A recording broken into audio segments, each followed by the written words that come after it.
akan memaknai kalimat-kalimat yang sering Anda baca ketika sholat. Di sholat saat ada i'tidal ngendikan apa? Rabbana lakal hamdu, ayo dibaca, mil'us samawati wa mil'ul ardi wa mil'u ma syi'ta min syai'im ba'du. Sama nani secara tradisi pesantren, Rabbana do pangeran kita, laka iku kaduwe panjenengan alhamdulillah segala puji. Engkau punya segala puji. Mil'us samawati, yang pujian itu memenuhi langit. Tentu langit itu penuh dengan pujian. Semua malaikat bertasbih, bertahmid. Karena malaikat tidak ada yang kerja di pabrik, itu tasbih terus gitu. Nggak ada yang nyari uang, kan? Nggak ada yang cari won ya. Kalau di sini nggak kiainya aja nyari uang. Terusannya apa? Wamilul ardi, dan pujian itu memenuhi bumi. Korea termasuk bumi Allah apa enggak? Jadi saya sudah menduga suatu saat Korea itu ya penuh dengan pujian. Dan ini betul.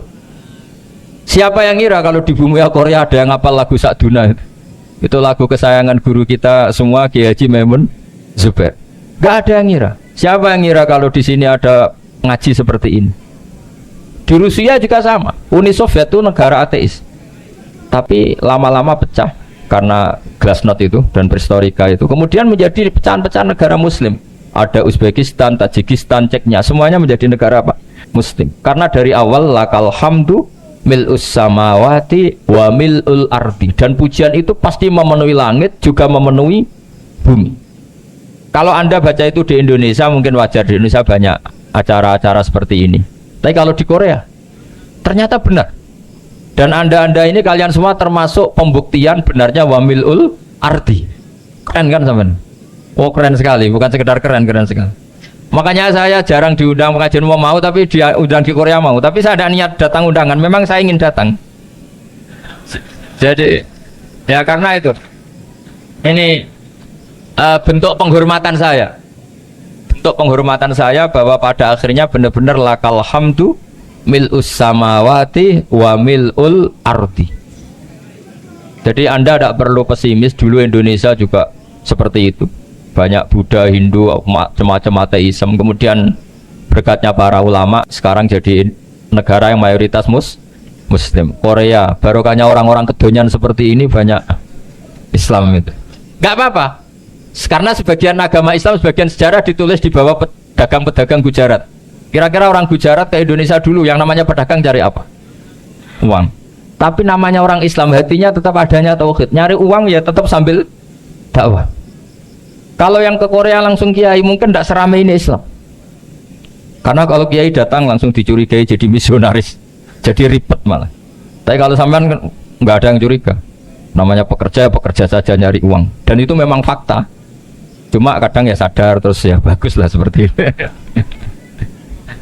Nggak apa-apa. Maksud saya ini saya memberi support, memberi tasjek bahwa Allah itu luar biasa. Jadi kalau ingin menyebarkan agamanya macam-macam. Kadang kiai tidak bisa mengislamkan orang, itu anak-anak mahasiswa pacaran itu banyak yang pacarnya itu masuk Islam. Tapi sampean jangan bilang pacaran halal ya, tidak pernah. Tapi Allah kalau menghendaki memberi hidayah itu jalannya macam-macam. Ada yang lewat kerja, coba yang bayangkan ada tahlilan di Korea itu semua kiai tidak pernah bayangkan. Tapi setelah banyak pekerja di sini kemudian mereka insaf atau sedang insaf tidak tahu ini. Sampai kapan insafnya juga tidak tahu. Tapi yang jelas ini hebat, ini apa? Hebat. Tahu-tahu ya seperti ini. Makanya iman saja Rabbana lakal hamdu mil'us samawati wa mil'ul ardi. Masih ditambahi wa mil'u ma syi'ta min syai'im ba'du. Karena Allah itu zat yang tidak terperikan, zat yang tidak terbatasi. Maka pujian di langit dan bumi ini masih kurang. Masih ada apa saja yang nanti akan dipenuhi oleh pujian kepada Allah Subhanahu wa ta'ala. Wa mil'u ma syi'ta min syai'im ba'du. Dan pujian kepada Engkau ya Allah akan memenuhi semua ruangan yang Engkau kehendaki. Mungkin suatu saat negara-negara yang sekarang yang paling minim Islam itu di Amerika Selatan, kayak di Argentina dan sebagainya, nanti suatu saat juga penuh dengan pujian karena tetap Rabbana lakal hamdu mil'us samawati wa mil'ul ardi wa mil'u ma syi'ta min syai'in ba'd. Saya di Jogja setiap akhir ngaji saya ajarin wiridan. Mungkin wiridan ini tidak asing bagi jenengan karena sering saya baca Subhanallah wa bihamdihi adada khalqihi wa ridho nafsihi wa zinata arsyihi wa midada kalimat. Bahwa kita memuji Allah itu adada khalqi, sesuai jumlah makhluk Allah. Semua makhluk Allah meskipun kelihatannya mengecewakan, ini semuanya memuji sama Allah Subhanahu wa taala. Meskipun kadang kita kecewa, kadang kita tidak cocok. Coba barokahnya Anda ini agak-agak kecewa gitu dengan Indonesia karena nggak menyediakan lapangan kerja untuk Anda. Tapi ya nggak kecewa-kecewa amat ya, agak-agak saja. Karena Anda tetap semua mencintai Indonesia. Gara-gara agak-agak kecewa cari negara lain. Akhirnya di Korea, ada yang di Jerman, ada di Inggris. Tapi bawaan pernah ngaji di musola, Islam ini ke bawah. Sehingga karena Islam ini ke bawah, tahu-tahu ada komunitas yang memikirkan Islam. Umumnya orang mikir Islam itu ya bikin masjid. Kalau di Korea unik, nyewa apa? Nyewa gedung untuk masjid. Itu kalau diceritakan di Indonesia aneh. Ini masjid sewaan, masjid. Tapi kalau di sini lazim, karena kalau beli mahal ya cukup sewa. Saya tidak tahu kalau dalam terminologi agama tempat Anda sujud ini nanti jadi saksi di akhirat. Itu yang permanen apa yang sewaan tidak tahu. Jadi nanti bumi ini tanya, ya saya ya Allah pernah dipakai sujud, tapi setelah 1 tahun nggak kuat menambah lagi. Makanya saya dukung tadi yang ada gerakan masjid apa. Sebenarnya permanen nggak permanen itu tetap bagus, ada usah memaksakan. yang jelas saya sudah ikut nyumbang lelang tadi, dan saya berharap uang itu benar-benar untuk masjid. Kalau untuk tamirnya juga nggak apa-apa, yang penting untuk menghidupi masjid. Saya juga termasuk kiai yang nggak suka kalau hukum itu terlalu fanatik. Misalnya uang ini untuk masjid, kemudian imamnya diterlantarkan karena alasannya ini untuk masjid. Imam kan tidak masjid. Nah ini kalau imamnya nggak diservis kemudian mutung terus pulang ke Indonesia. Ini jadi masalah. Tapi saya juga agak suka kalau ada negara gitu. Betul-betul saya tidak suka yang imamnya itu terlalu diservis. Ini buruk sekali kan. Pernah ada anekdot, ini anekdot tapi nyata. Ada negara yang sangat sehat, Islamnya sangat sehat. Itu imamnya 1 bulan tuh digaji 70 juta. Kira-kira 70 juta dibagi 1 hari berapa? 5 sholat ya? 5 kali 30 berapa? Kira-kira 150. Berarti per sholat dapat berapa ya? Kira-kira kan biasa potong gaji kalau berapa kira-kira? Singkat cerita, si kiai dari luar negeri tadi cerita apa Indonesia? Kiainya miskin-miskin, datang ke masjid kan kadang pakai ontel, adzan sendiri, qomat sendiri, sholat sendiri kadang. Itu nasib orang-orang Sragen dan Salatiga sebagian. Itu yang lapor karena mereka itu. Kalau Rembang insya Allah enggak. Tapi ada semuanya Salatiga, sebagian begitu. Itu yang cerita kiainya, bukan ini bukan hoax. Memang kiainya cerita. Nasib kiai di Salatiga Gus katanya. Itu digojlok. Tapi tetap sholat. Sehingga cerita orang tadi cerita, imamnya di sana naiknya Mercy, muadzinnya pakai BMW. Itu tetangga sebelah Indonesia banyak yang fasilitas imam seperti itu. Karena gajinya sampai 70 juta. Setelah dia cerita bangga karena negaranya mengapresiasi imam sholat, sama Kiai Indonesia dia omongin gini, makanya kamu sholat terus, takut potong gaji ya gitu. Itu kagetnya bukan main dia. Dikira itu satu sifat kelebihan negaranya, ternyata buruk sekali karena imam sholat karena takut potongan gaji. Akhirnya Kiai Indonesia bangga, alhamdulillah kita sholat tanpa gaji dan tetap sholat. Keren mana yang digaji sama Anda? Ini yang di atas ini banyak calon imam itu. Nggak keren mana imam yang digaji sama Anda? Keren yang enggak. Tapi kalau pertanyaannya dibalik, keren mana jamaah yang peduli imamnya sama yang nggak peduli? Jadi jawabannya harus tetap seperti itu. Imamnya keren yang ikhlas, tapi jamaahnya keren yang peduli imamnya. Jelas ini ya fatwa saya ya. Gimana? Imamnya baik yang ikhlas, tapi jamaahnya baik yang peduli nasibnya. Tapi sekali imam dari awal gak ikhlas itu harus di PHK ini. Itu bahaya bagi agama kalau awalnya sudah ada ikhlas. Karena nanti setelah habis subuh terus dihitung, oh setahu saya sholat terus kok kenapa gajinya tinggal segini? Ya, setahu saya sholat terus kok gajinya tinggal segini. Terus nanti takmirnya bilang, kemarin duhur Pak Yai ndak ngimamin, kemarin asar ndak ngimamin, Terus dihitung. Bisa enggak agama akan berjalan seperti itu? Enggak kan? Ya makanya pertanyaannya tadi, suka atau punya imam ikhlas? Suka, tapi imamnya juga suka kalau jamaahnya peduli. Ini penting saya utarakan karena agama itu beda. Agama ini diurus oleh Allah Subhanahu. Jadi kita mengerahkan pemikiran itu bukan karena kita akan menyelamatkan agama ini, tidak. Agama ini diselamatkan oleh Allah Subhanahu wa taala. Coba kayak apa Uni Soviet kuatnya itu. Mengkooptasi supaya orang semuanya ateis, semuanya komunis. Itu 100 tahun Uni Soviet begitu. Tapi orang-orang Uzbek, Ceknya, Tajikistan tetap ngajari anak-anaknya tauhid. Itu ada yang cerita itu sampai mengajarkan tauhid itu di bawah tanah, di basement. Tapi Allah menghendaki Rusia itu Uni Soviet jatuh. Ketika jatuh, negara-negara ini langsung menjadi negara Islam, yaitu Uzbek, Tajikistan, Ceknya. Mungkin nggak mereka langsung menjadi negara Islam, andai kan saat menjadi Uni Soviet benar-benar menjadi ateis. Nggak mungkin kan? Karena saat dikooptasi Uni Soviet, akidah mereka tetap tauhid, cuma nggak berani muncul. Artinya apa? Uni Soviet nggak bisa menghabisi Islam. Kurang kerennya Uni Soviet zaman itu, bisa nggak menghabisi Islam? Nggak bisa. Donald Trump dulu termasuk Islamfobia, tapi setelah dia anti-Islam, malah orang Amerika demo supaya memperhatikan Islam. Nggak bisa. Makanya Korea pun nggak bisa menghabisi Islam. Kalau sampean menghabisi Islam sendiri bisa. Karena terus gak mau sholat, gak mau zakat itu sampai, tapi sampean toh yang Islamnya habis, Islam tetap baik-baik saja. Makanya ini penting saya utarakan supaya kamu pede bahwa agama ini pernah dibawa orang yang pedagang. Ya soal ada sebagian pendakwah yang ikhlas ya banyak, tapi sejarah yang gampang kita lihat adalah Islam itu dibawa oleh apa? Pedagang Gujarat, pedagang India.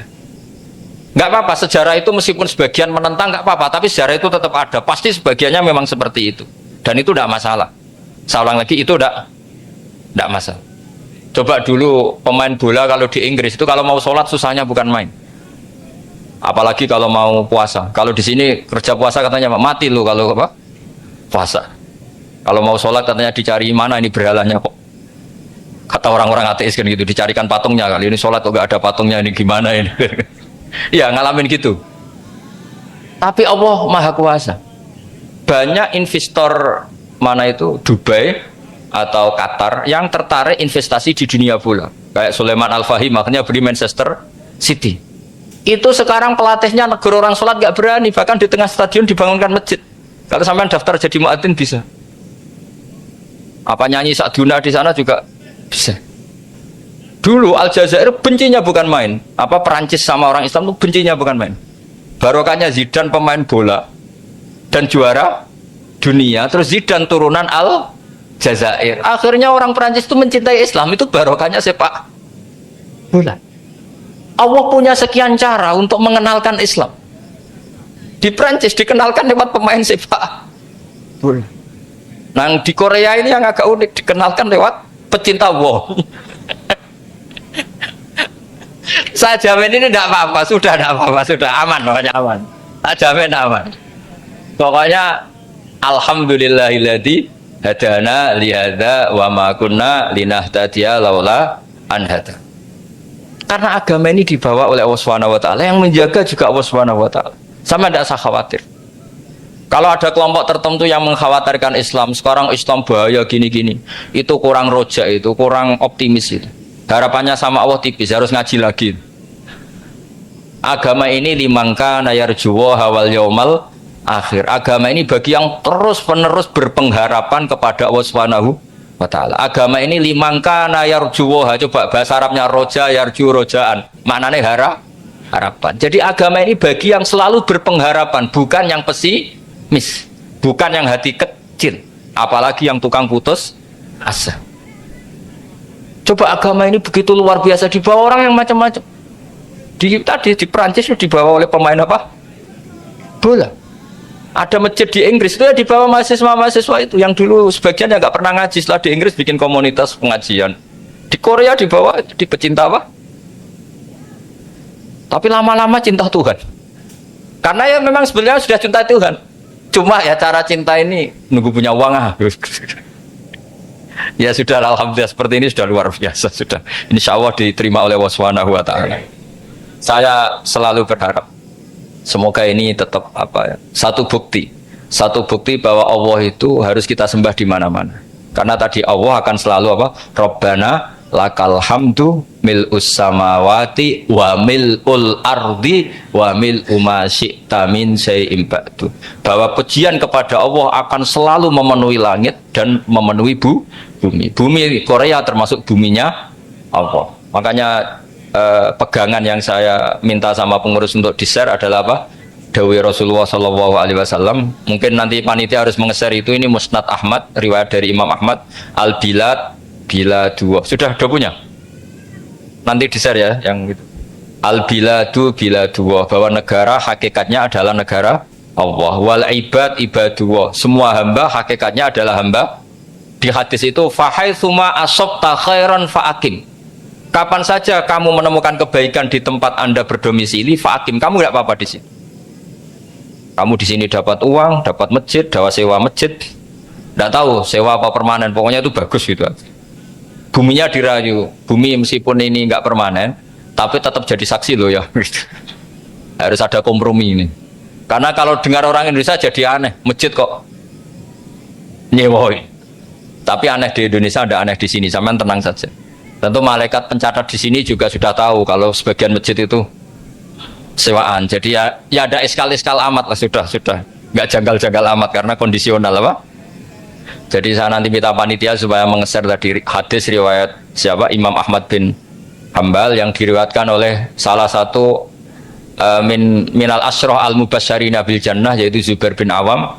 Nabi ngendikan al biladu biladullah, negara mana saja adalah negara Allah. Wal ibad ibadullah, semua hamba adalah hambanya Allah. Fahaitsuma asabta khairan, di mana saja kamu mendapatkan kebaikan, fa'akim, kamu tidak apa-apa berdomisili di sini. Ya saya mohon ini penting sekali. Pokoknya saya mohon kalimat tauhid ini dijaga. Karena kalimat tauhid ini kata semua ulama, kasyajaratin thayyibatin asluha tsabitu wa far'uha fis sama. Dan kalimat tauhid ini pasti tu'ti ukulaha kullahinim bi'idzni rabbiha. Kalimat tauhid yang dibawa umat Islam seluruh dunia. Meskipun dia orang fasik, orang nggak benar, tetap tu'ti ukulaha kullahinim bi'idzni rabbiha. Kalimat ini akan membawa berkah bagi orang yang dihinggapi atau didomisili umat Islam. Coba sebagian nanti orang Korea menjadi Muslim itu karena di sini ada komunitas pekerja Muslim, kemudian menyisakan asarul Islam, apa jejak-jejak apa Islam. Nggak apa-apa, pasti kalimat ini tu'ti ukulaha kullahinim bi'idzni rabbiha. Jadi kalimat tauhid adalah kalimat yang kata Allah tu'ti ukulaha kullahinim bi'idzni rabbiha. Anda tidak usah khawatir bahwa apa yang Anda lakukan akan ditulis oleh Allah Subhanahu wa ta'ala. Kata Allah, wa naktubu ma qaddamu wa atharahum. Gimana di surat Yasin itu? Inna nahnu nuhyil mauta wa naktubu ma qaddamu wa atharahum. Saya bisa menghidupkan orang mati dan semua amal kalian saya tulis, kata Allah. Wa atharahum, dan jejak-jejak yang pernah kalian lakukan juga ditulis. Misalnya Anda sudah pulang di Indonesia, ada orang sholat di masjid ini, oh ini era Kang ini, era Mas ini. Nanti setelah itu ya ini era Mas ini, Mas ini. Menjadi familiar Islam juga barokahnya muassis-muassis ini, pendiri-pendiri ini. Semoga kalian semua barokah dan fid dunya wal ini ya. Perasaan saya juga seluruh ulama di dunia. Saya ulang lagi, perasaan saya juga seluruh ulama di dunia, bahwa Islam masuk itu macam-macam sebabnya. Dulu kita tahu, kita sebagai warga Indonesia, Islam masuk itu ya dibawa orang yang agak kedunian, ya kayak jenengan lah kira-kira gitu. Ya kayak mbak-mbak ini, ya agak-agak mata duitan itu. Karena kita tahu rata-rata ahli sejarah mengatakan Islam di Indonesia dibawa kiai apa pedagang. Pedagang itu nyari uang apa nyari dakwah kira-kira. Ya semoga Anda mirip-mirip seperti itu. Ya jadi nyari uang karena ada nurani Islam, sehingga tetap saja membawa Islam. Saya tidak tahu Islam Anda ala apa, tidak tahu, pokoknya mau ngaji ya berarti Islam ala ahli sunnah apa? Wal jamaah. Jadi ini penting saya utarakan bahwa Islam itu agama yang mudah difahami, sehingga dibawa pedagang saja ya kasil gitu. Dibawa orang yang kedonyan nggak jenengan juga kasil gitu. Dibawa orang baik ya kasil, dibawa orang broken juga kasil. Ini penting saya utarakan karena saya ngaji di mana-mana bilang ciri utama kebenaran absolut adalah kebenaran yang bahkan orang nggak benar saja bisa bawa. Tapi bukan berarti saya dukung Anda tidak benar, kan sudah tidak benar dulu sebelum kenal saya. Tapi nggak apa-apa, nggak benernya umat Islam insya Allah dimaafkan sama Allah Subhanahu. Ya asal tobat maksudnya. Nggak, ini saya beri satu konstruksi pikiran yang saya sering utarakan di ngaji saya. Sampai sekarang saya coba saat tes ini kan di kampus ya, di apa bacanya ini Kim University yang global leader apa in the world itu. Ini keren lah. Jadi acara ilmiah kita ditakdir di gedung apa? Kampus, gedung universitas di begini. Kalau 1 ditambah 1 2 itu namanya hakikat. Ciri utama hakikat adalah siapapun akan menerima. Saya sekarang tanya sama Anda, kira-kira 1 tambah 1 2 itu musuh Anda pun mengatakan 2 apa tidak? Ya. Pekerja Korea ya bilang 2, rektor Al-Azhar juga bilang 2. Kamu yang sekarang sedang mungkin sebagian broken sama istri juga bilang 2. Istri kamu yang mangkal sama kamu juga bilang 2. Yang cemburu ya bilang 2, yang dicemburuin juga bilang 2. Karena begitu mudah kebenaran absolut diterima oleh siapa saja. Begitu juga eksistensi Allah sebagai Tuhan. Itu mudah diterima oleh siapa saja, sehingga pembawanya tidak perlu seorang kiai atau gus atau mubalek atau ketua muin, tidak cukup karyawan pekerja Korea. Karena kebenaran absolut itu kebenaran yang mutlak, siapa saja yang waras pasti ngakui. Kira-kira orang yang berpikir sehat pasti berpikir begini, ini yang diajarkan Quran. Bumi ini kadung wujud, sudah wujud kadung wujud, punya eksistensi. Mungkin nggak sesuatu yang wujud kemudian disebabkan oleh sesuatu yang nihilisme, yang tidak ada. Mungkin enggak?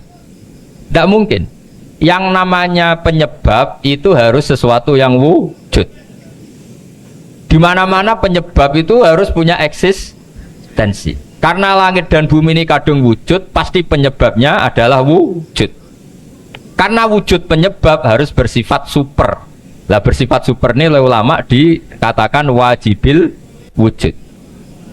Itu akal siapa saja akan terima. Cuma kemudian setelah terima itu orang macam-macam cara berpikir. Mungkin orang Jawa dulu bilang itu Sahyang Widi. Kalau orang sini mungkin bilang apa itu? Dewa atau apa ya? Nggak tahu saya. Karena itu yang teman sampean, enggak teman saya itu. Tapi yang jelas begini, ini konstruksi ini harus kita jaga. Nanti saya bacakan teks hadisnya.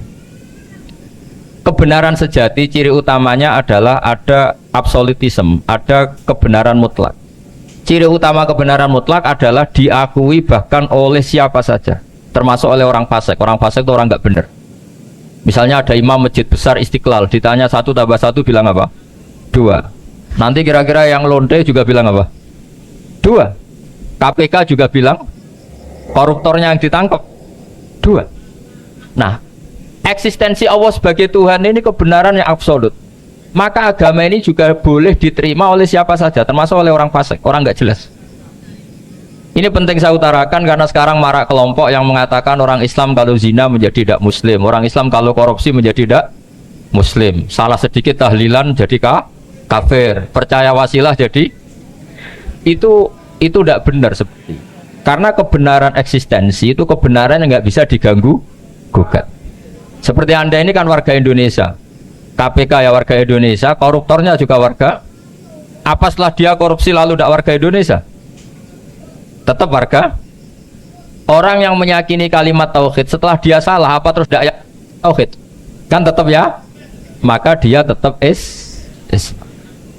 Ini penting saya utarakan. Kalau seorang warga Indonesia yang koruptor, yang macam-macam saja tetap warga Indonesia, padahal banyak kesalahan. Karena status warga Indonesia adalah status yang permanen. Begitu juga status muslim adalah permanen bagi siapa saja yang melafadzkan la ilaha illallah Muhammadur Rasulullah. Kita tidak bisa mengkafir-kafir mereka. Itu juga yang sering dipesankan dan jadi ciri khas ulama ahli sunnah wal jamaah, tidak mengkafirkan orang Islam meskipun melakukan dosa besar. Soal dia salah nanti masuk neraka ya silakan saja, saya ada ikut, paham ya, sampai bisa mencoba. Tapi tetap saja dia muslim. Analoginya gampang sekali tadi. Orang Indonesia yang salah itu tidak akan merubah statusnya sebagai warga Indonesia. Karena ya memang dia berstatus warga Indonesia. Orang Islam yang sudah melafadzkan syahadat maka menjadi muslim. Saya di mana-mana berkampanye, berfatwa. Orang kafir yang 70 tahun kafir, sekali melafadzkan kalimat tauhid itu menjadi muslim apa tetap kafir? Muslim. Masa kita yang Islam terus, yang kalimat tahlil la ilaha illallah kemudian menjadi kafir karena kalimat itu? Itu faham aneh apa aneh? Wong yang kafir saja menjadi muslim karena kalimat tauhid, yang Islam menjadi kafir juga karena kalimat. Ini ngajak apa-apaan? Ya ngajak goblok-goblokan, kira-kira kan gitu. Ini penting saya utarakan karena ini penting. Nah, setelah kamu yakin tauhid, ciri utama tauhid itu apa? Menstatuskan sesuatu sebagaimana hakikatnya. Misalnya bumi Korea, ini statusnya tetap buminya Allah. Maka dari awal saya husnudzon sekali sama Allah Subhanahu wa taala bahwa suatu saat di bumi mana saja itu ada tahlil. Enggak ngira kan ada ateis di sini, bumi ateis kemudian ada tahlil, ada sakduna, ada macam-macam. Ini penting, jadi saya mensupport Anda, mensupport kalian semua bahwa agama ini akan diurus oleh Allah Subhanahu wa taala. Makanya Sayyidina Umar radhiyallahu anhu kalau disuruh mikir agama itu tidak mau. Enggak mau betul deh. Ketika Umar jadi khalifah itu puncak keemasan masa Islam. Semuanya stabil, semuanya hebat. Sampai Irak, Iran zaman itu Persia masih, semuanya Mesir, itu semuanya ikut Islam. Ketika Islam pada puncaknya, yang dikhawatirkan oleh masyarakat adalah begini, lalu setelah Umar itu bagaimana? Islam setelah dipimpin orang yang tangguh, yang kuat, yang waroi, yang zuhud, lalu setelah Umar itu gimana? Tapi Umar disuruh mikir gak mau. Sampai setiap Abdullah bin Umar jalan-jalan di kampung-kampung itu abahnya dianggap pecundang. Tahu sampean pecundang? Orang yang nggak tanggung jawab. Karena orang-orang bilang gini, ya Abdullah bin Umar, bagaimana pendapat Anda kalau ada penggembala kambing di tengah hutan atau di tengah padang rumput, kemudian dia ninggal gelanggang kambingnya, kamu anggap penggembala ini gimana? Oh itu penggembala yang zalim itu. Pasti kalau kambing ditinggal ya kacau. Apalagi nih umatur Rasulullah Shallallahu Alaihi Wasallam. Ini abah kamu tidak pernah wasiat, tidak pernah ngatur suksesi. Lalu Islam setelah dia bagaimana? Suruh dia ngomong penggantinya siapa? Karena beliau sudah sepuh, harus ada suksesi. Akhirnya Abdullah bin Umar lapor ke Umar. Ini gimana bahwa orang mengkomplain begini. Apa kata Umar? Agama itu beda dengan kambing katanya. Agama itu milik Allah Subhanahu. Mbok saya pikir, tidak saya pikir tetap jalan. Nah ini terbukti. Jangan ulama ya ndak, mufti ya ndak, tapi bisa menjalankan agama. Kalau agama sampai pikir malah rusak. Sudah pokoknya lakukan saja, tidak usah dipikir. Akhirnya betul. Karena agama ini milik Allah. Soal kita serius memikirkannya itu karena khidmah, karena kita ingin berbakti pada agama. Tapi Anda tidak boleh berpikir kalau agama ini butuh pemikiran Anda. Beda loh ya. Kita khidmah agama serius karena kita ingin mengkhidmai agama. Tapi agama ini tidak pernah butuh kita, karena agama ini akan diurus oleh Allah Subhanahu. Coba pas sampean kecil, orang jilbaban di Indonesia itu banyak apa banyak sekarang? Banyak sekarang. Kiainya mutu orang dulu apa mutu orang sekarang? Tapi perkembangan Islam itu ramai sekarang apa ramai dulu? Ramai sekarang. Islam menyebar di seluruh dunia itu zaman Wali Songo, zaman sampean keren mana? Keren sekarang. Kualitas solehnya sampean sama Wali Songo? Wali Songo. Ini betul. Karena agama ini diurus oleh Allah Subhanahu. Sayyidina Umar, agama ini innallaha ta'ala yahfadzu dinah. Innallaha ta'ala la yudhi'u khilafatahu waladina. Allah itu tidak akan menyia-nyiakan agamanya. Ini terbukti. Agama ini pernah dipimpin orang terbaik di dunia, yaitu Rasulullah Shallallahu Alaihi Wasallam.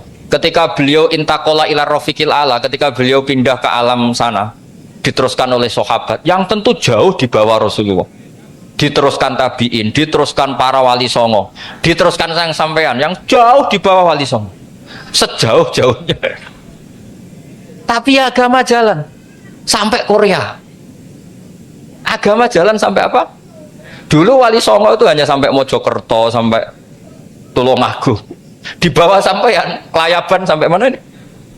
Korea. Coba kalau Allah tidak ngurus, nggak bisa. Yang gerakkan hatinya sampean peduli sama masjid siapa? Allah Subhanahu wa taala. Yang menggerakkan hati sampean peduli sama agama siapa? Allah. Tapi yang menggerakkan sampean ke Korea apa? Uang kan?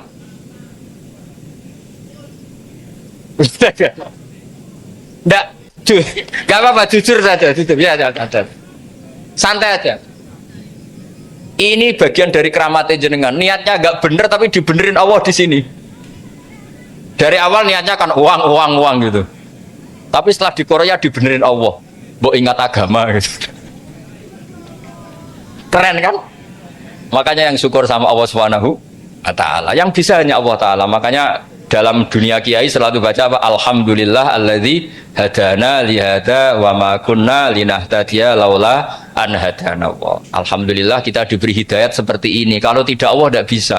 Sudah mata duit kan, kadang istri ngomel, mertua tidak percaya. Sudah setengah-setengah broken gini saya tidak tahu sampai ke Korea itu karena broken pas saking sayangnya keluarga. Potensinya hanya dua. Dibela-belain kerja demi keluarga atau agak broken maka ke sini. Tapi apapun potensi itu tetap baik. Itu takdir sudah, itu takdir tidak usah dibicarakan. Semua itu apa? Karena orang kalau sedang rukun ya tidak mau tukaran, kalau sedang tukaran ya tidak mau rukun. Itu sudah semuanya takdir. Kata bapak saya dulu kalau ada orang mau jualan tanah, Pak Yai tanah saya mau saya jual. Ini gimana? Padahal ini tanah warisan. Kata bapak, nak waya adol ya adol. Memang ini saatnya jual ya jual saja. Nanti kalau kaya saatnya beli ya beli saja. Karena kalau sudah saatnya jual mau beli ya nggak mungkin kan? Mau memang saatnya jual. Kalau sudah kaya kan nggak mungkin jual tanah. Saatnya beli. Maka semoga masalah di keluarga sampean ya masalah musiman. Maksudnya yang tukarannya ini musiman, yang rukunnya permanen. Jangan tukarannya permanen, rukunnya musiman. Setelah melihat yang lebih cantik, katut babon, nggak tahu saya kalau tahu. Nah ini semoga katut masjid ini bagian dari kafaroh sampean itu. Jadi kafaroh kesalahan-kesalahan di sampean. Assalamualaikum warahmatullahi wabarakatuh.